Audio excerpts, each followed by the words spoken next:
Survey number 242 हे जे जिरेवाडी कार्यक्षेत्रात आहे, ही प्रॉपर्टी 63 गुंठे हे कैलासवासी प्रवीण महाजन यांच्या नावावर होती. त्यांचं 90पासून ताबा होता.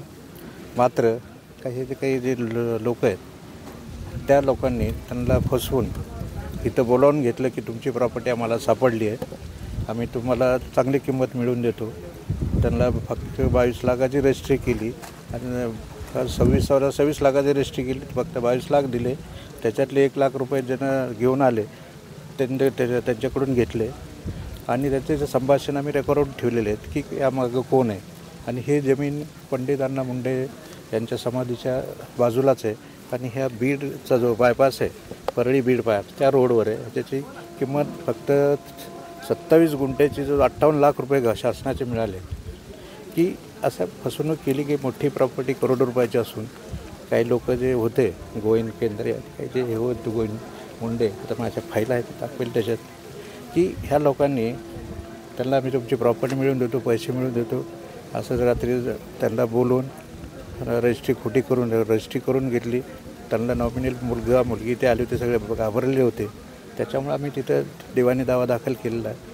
आता त्याची 15/3ला सुनावणी, बाकीचे सगळे हजर झालेले आहेत. आणि धनंजय मुंडे यांनी वकीलपत्र मागच्या 18 तारखेला जी सुनावणी झाली त्याच्यात वकीलपत्र दाखल केलं आहे. 15/3ला त्यांची सुनावणी ठेवली. मात्र प्रामुख्याने आरोप कोणावरती आहे?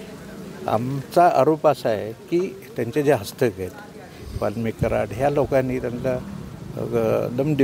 दमदाटी करून प्रेशर आणून त्यांना रजिस्ट्री करून घेतल्याची आणि त्यांचे शासनाकडं जमीन गेली असताना त्याचे शपथपत्र दाखल. यांना काही अधिकार नाही खाजगी लोकांना. आम्ही त्या केसमध्ये सगळे संभाषण त्यांनी सांगितलं की धनंजय मुंडे आणि त्यांचा हात आहे, त्यांनी ते जमिनीवर अतिक्रमण केले.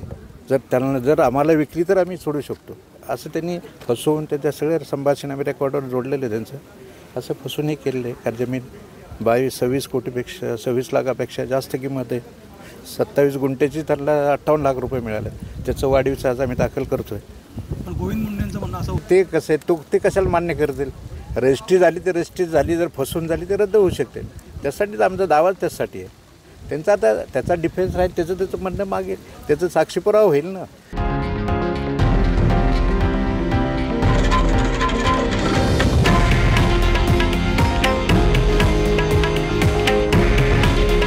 हे आहे देशातील नंबर 1 न्यूज नेटवर्क आणि आपण पाहत आहात TV9 मराठी.